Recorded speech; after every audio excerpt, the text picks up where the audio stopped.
Hello guys. Hi Sonia. Hi Ines. Hi. It is Hi. so nice to have your film at Watch Dogs here in Poland, because this is exactly the type of cinema we love to screen for our viewers. And I have too many questions, but I think I want to start with somehow like setting the timeline, maybe, because obviously the story you're talking about takes place over a period of several years. There are many changes. So I sort of want to know, when did you start working? How much back did you have to go? How much recreating did you have to do? And since when did you sort of start to follow the story, like when it was actually happening, in front of your eyes? Yeah. Yeah, so the film takes place around, the timeline of almost 10 years. And we have actually known about the story for a very long time.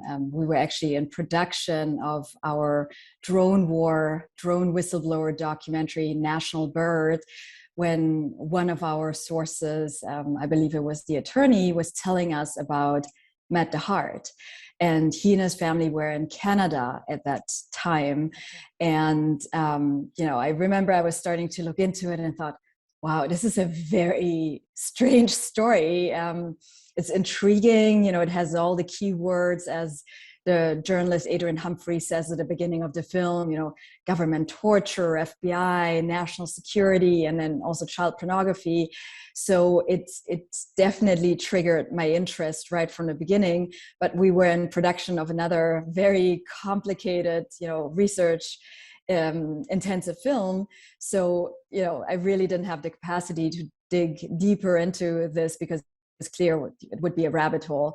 So I kind of put it on, my stack of stories that I want to get back to at a later time. And then when we completed the film National Bird, I came back to it and I said to Ines, I really think this is, a story we should look into, because I honestly, I'd never heard about a story like this before.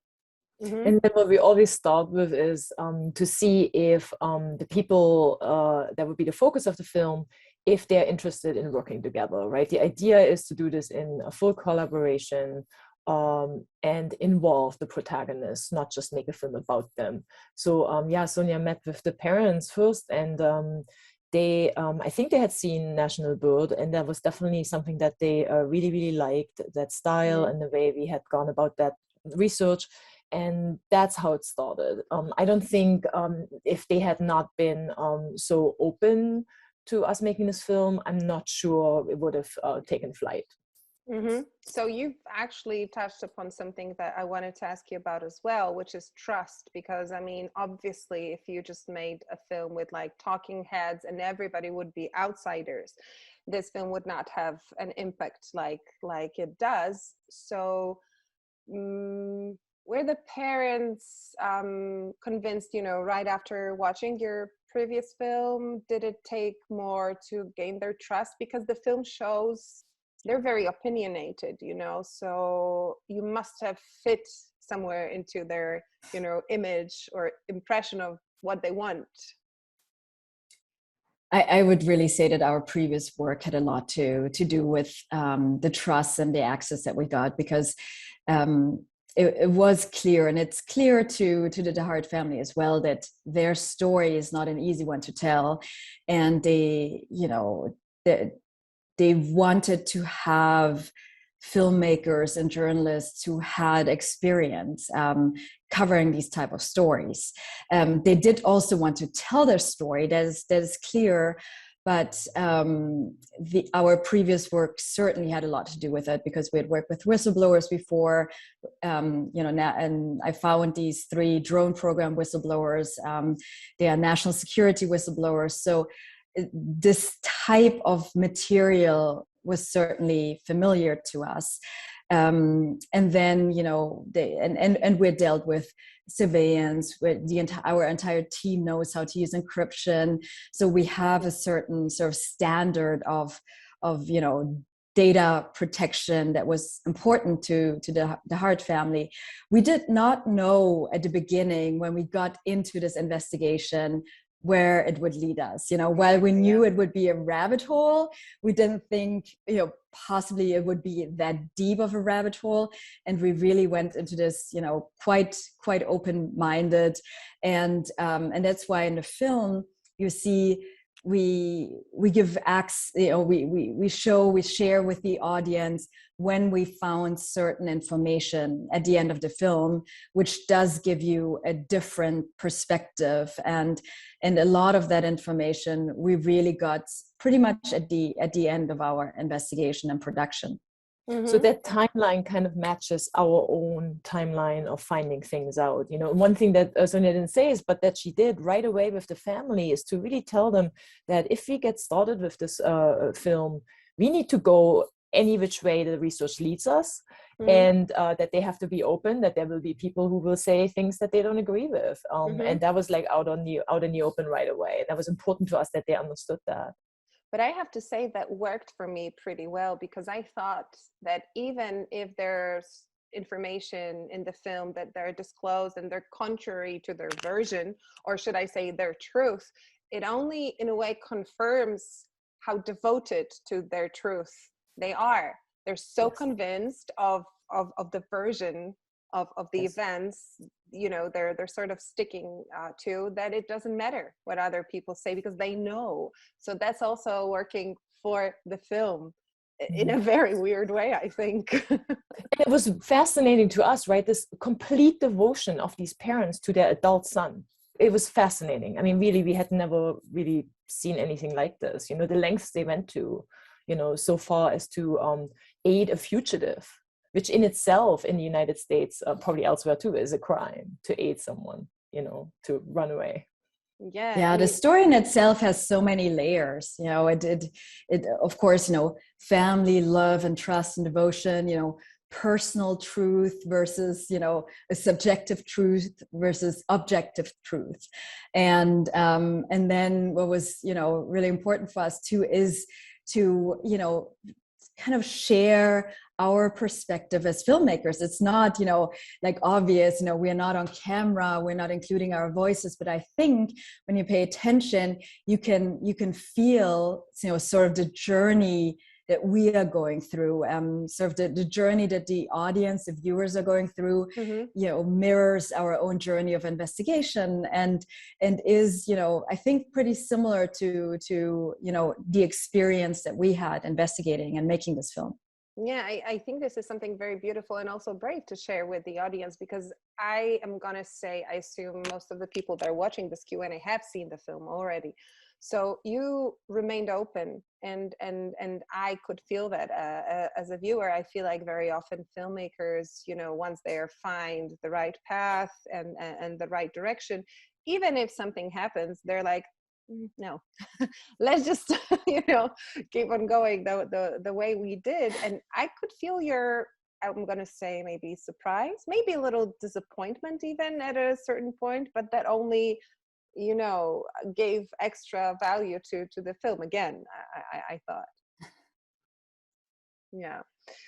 Oh no, certainly. And I think it for us too, or for me, in particular, the interviews with the journalist Adrian Humphreys and the professor Gabriella Coleman, they really are representative of our reaction. I think you can see that when I'm handing them certain evidence or I'm playing audio to them, it is the first time that they are getting access to this information that it took us a really long time to get. And I, for me, especially with Adrian Humphreys, the journalist, I can really, identify with him because he is an investigative journalist, as well.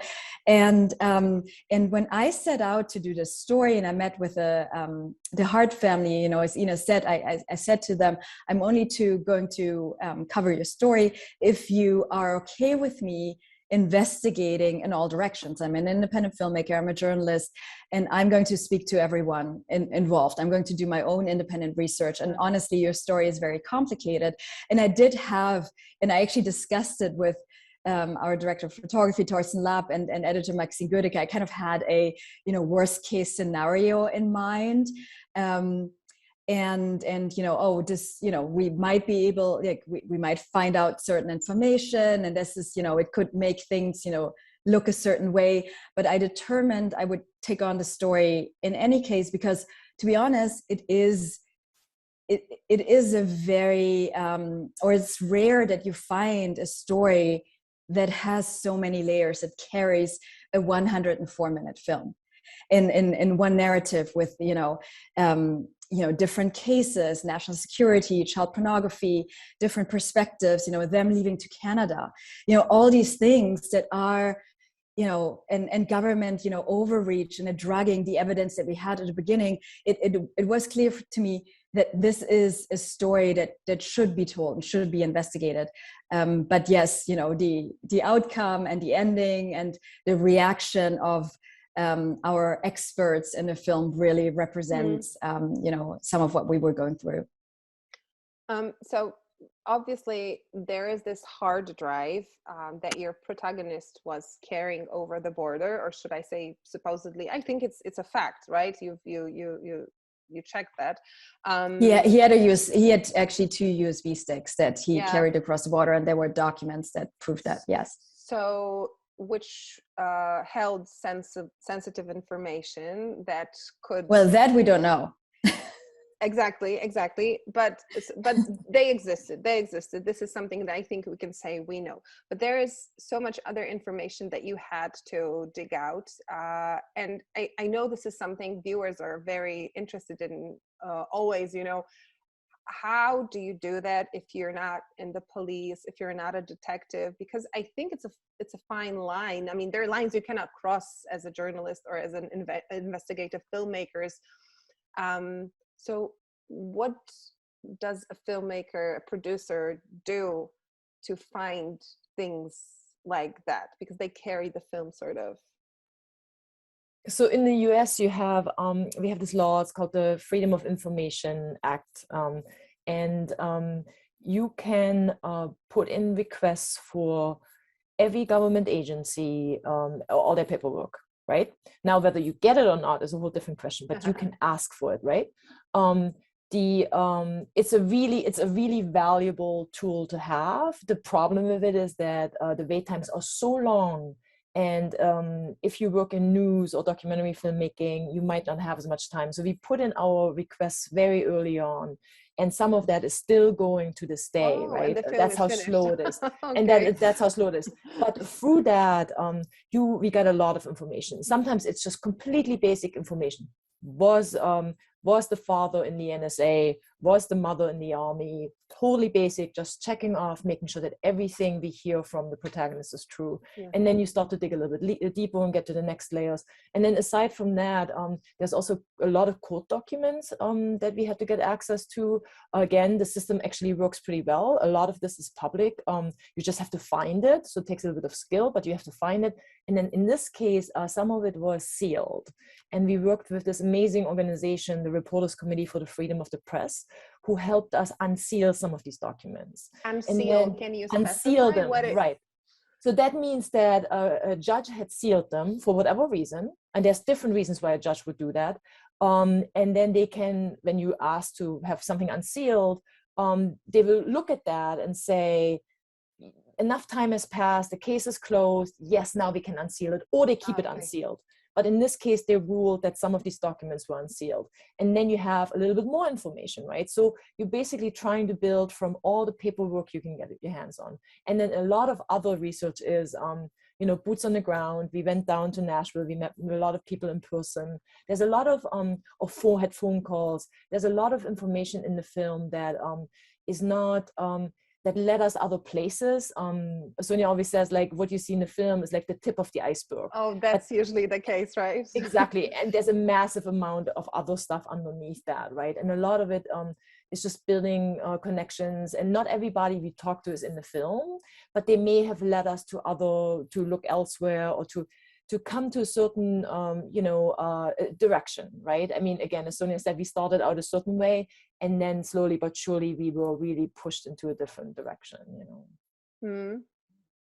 And the documents were just really crucial in this case because, once it was clear that we had, not just different perspectives, but entirely contradictory interviews. Exactly. The documents just became so much more valuable. Because what do you do as a filmmaker? This is such an interesting case study, I think, for filmmakers and journalists, because, generally when we start out and we do interviews, we trust the people in front of the camera. And, but that is only the starting point. Then you have to verify. And in this case, especially because when you have two people saying entirely contradicting things, who do you believe? So not just studying the court documents, but filing our own court motions to get the documents unsealed. That was important, but then of course, you don't know what's in it, and there's like a whole other, information and perspective that in the case of this story, sometimes, it brings you more questions that you then have to answer. So this story definitely has, a lot of complexities. And then, of course, a lot of doors are also closed, right? And that tells you something too. Who won't talk to you, right? And then why won't they talk to you? And like so, for instance, the FBI, of course, we tried to really work with them on this.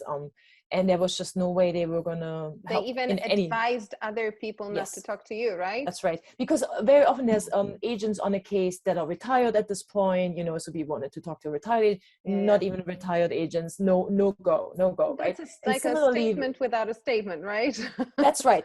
Right. So you take, and then we want to put that in the film and want you to know, the audience to also know that that's where we couldn't go there. Same with the embassies that he went to, right? The embassies would not confirm that he had indeed been there, right? So things like that, where we just really, really tried, and multiple times, obviously, right? Or like the National Guard that Matta DeHarta was in, and we got very close to an interview with them, and then last minute it got yanked away from us because someone higher up said don't, so there's a lot of that going on. So it takes a long time, and there's a lot of closed doors, but they sometimes mean something as well.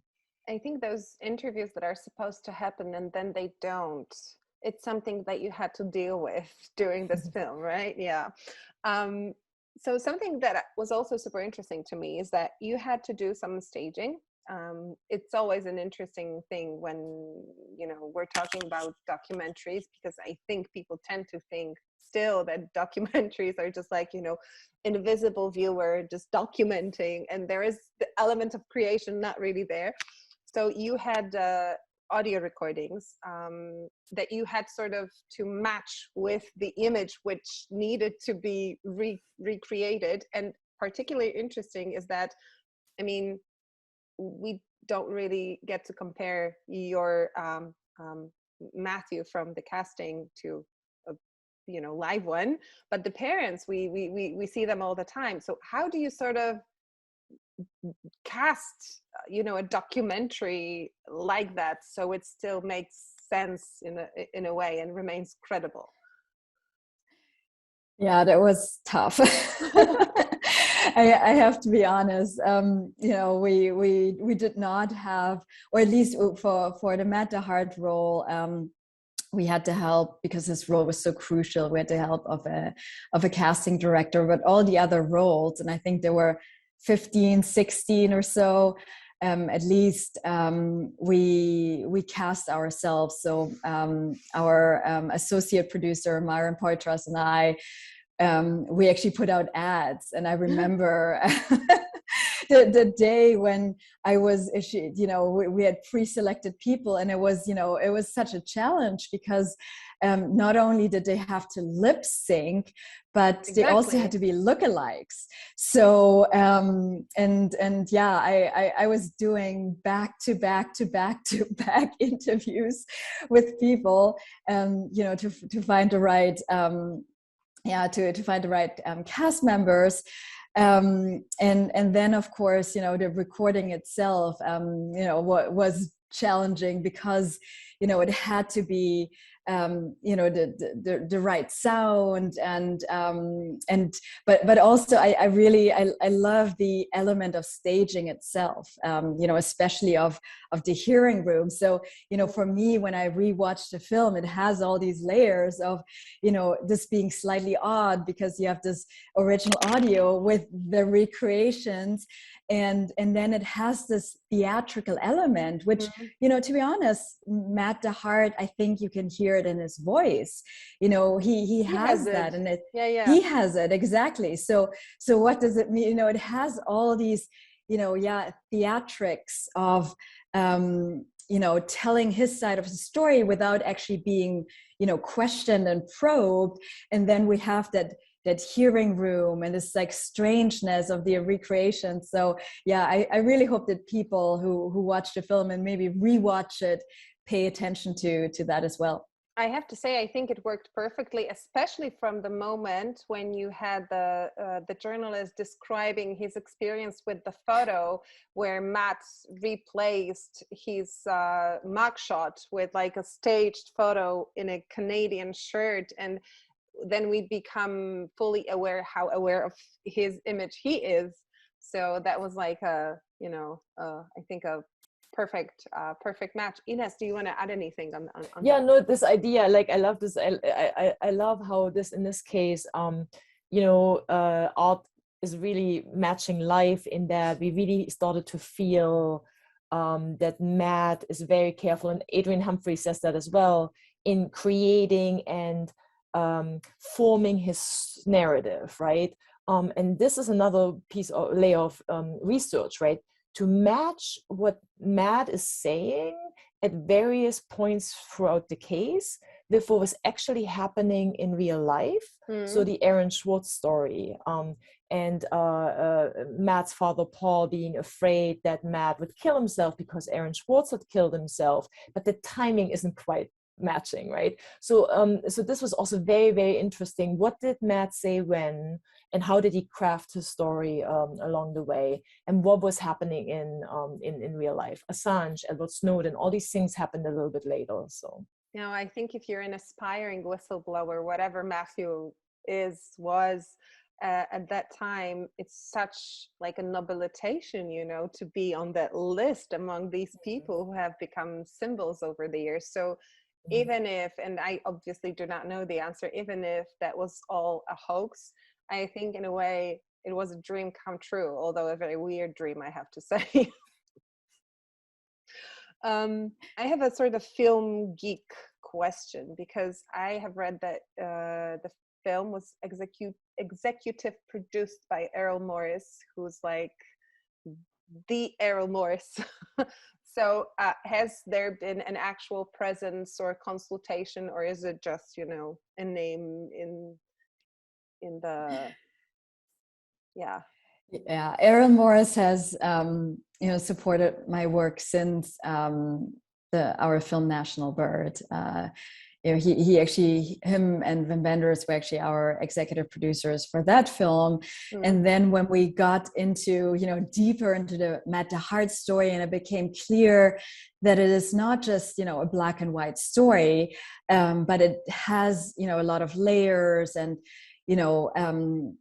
there's, kind of different perspectives and, these layers of memories and contradictions and so on. It really reminded me of his film The Thin Blue Line, which also deals with a lot of these themes. And I loved the way that he was using recreations back then in showing how unreliable witness testimonies can be. And so it just felt like a natural match. And he actually, him and his close collaborator, his editor, they watched the cut and gave feedback, and he actually truly loves the film. And the reason he does is he actually told me, is that because it, when he watched it, he saw that this was not a predetermined film. This was not just, us reading a story and then, just making it and covering it and making all these recreations, but we actually went into this open-minded and not knowing the outcome and where the investigation would lead us, and that we incorporated it as well. Like that's what it was really important to him, and what he liked a lot about this film. Ines, you want to Yes, add anything? yes. We were really happy that he loved it. I mean, it's such an honor when someone like Aaron Moore says like, "Oh, I love this film." So it was wonderful. So. Oh, I remember when I was to interview him for the first time at TIFF a couple of years ago, and my little like film geek heart was beating so fast. I was like, oh! Some people fangirl over Michael Fassbender and some over Errol Morris. I guess that's okay. He is an incredible filmmaker, and the fact that he actually likes our work, and also like same the cinematography, and we were actually geeking out about like what our director of photography was able to capture, and he really is such an artist. And when you look, there's a lot in the visuals of the film that actually gives an additional sort of a layer and perspective to the story, and references to other films. So I think it's definitely worthwhile kind of looking at the film with sort of a film geek eye. I don't say this often, and I don't say this because we made the film, but really, this is a film you really should watch at least twice. There's a lot more to discover the second time around, a lot more to hear, a lot more to see, and I think it's really well worth watching twice. Well, I can only agree, because I know we'll be sort of wrapping like within a couple of minutes. I have two more questions, and first is, because this film in a way is a story about conspiracy theories, how they're coined, how they sort of function, how they bounce off like different, social circumstances and sensibilities. And I feel like, I know this film has been on the road for a while now, but we are sort of in this moment in time where the very concept of conspiracy theory has a very particular context and understanding. Do you think that has in any way informed, maybe not your work, but the reception of the film, or how it's sort of felt by the audience? Sorry, I was just a little bit distracted because something popped up on Zoom. So what do you mean, like the perception, like the response to the film, or Ines, can you maybe so unfortunately, because of COVID, we haven't had the interaction with the audience that we would have had and that we had before with our previous work. Obviously. So it's a little bit harder to know what the audience are thinking about this aspect. We really do think the timing for the film's release couldn't have been better because of what you just said, this idea of like people really not trusting the media, the real evolving of like constant, conspiracy theories, all this stuff. So the timing for this was really, really, really good, minus COVID, of course. Mm-hmm. So sometimes we read some, audience reviews online and all stuff. So we're getting a sense of that it's definitely hitting the zeitgeist for sure. Mm. Yeah, it's especially it was fascinating for us to read of course the first response in a pandemic, when you have primarily virtual festivals, are the reviewers, and I have a few sort of sentences in my mind that just made me so happy because people actually got it. For me, this film was always about more than just this one specific story. It really is about how people are shaping their own stories, different agendas, what you believe and what you want to believe. And and I, one review said that it does, make you question your own beliefs, and you have to check yourself. Another one said that, this does sharpen the film sharpens your bullshit radar, which we really hope that it, that it does something to you, that you, while you're watching it, at least for me, even when I watch it myself, it creates a lot of strong emotions in you. And you do, you always like wonder when you look people in the eyes, everyone in this film, I think you can see they're all very emotional and passionate about their side of the story. And I do think that everyone who watches it still has compassion for everyone, but it's really also about just your own beliefs, what you want to believe. We are so prone to, or through Hollywood, I think we are trained to look for this hero narrative, and this black and white narrative. And this film is really takes place sort of in the in-between, and the ambiguity space, and in the shades of gray, and that's what I really wanted to get across with this film. Mm-hmm. I think it also does something that I believe my professors were trying to teach us during the media courses at university. So it's sort of like stay sharp with your critical filter, because we're getting lazy over time, and if we are pro something or con something, then we tend to accept something as truth much faster than the other thing. And I think we can also stumble when doing that if we do it too fast. And this film in a way is about that, like 10 times, because it's like you're shown once how you might have been wrong, and then again, but like the other direction, and then again in the other direction. So I mean, that was just super interesting to me, because I was like, what, conspiracy theories? Oh my God, these people are crazy. Then like, oh my, no, they're not.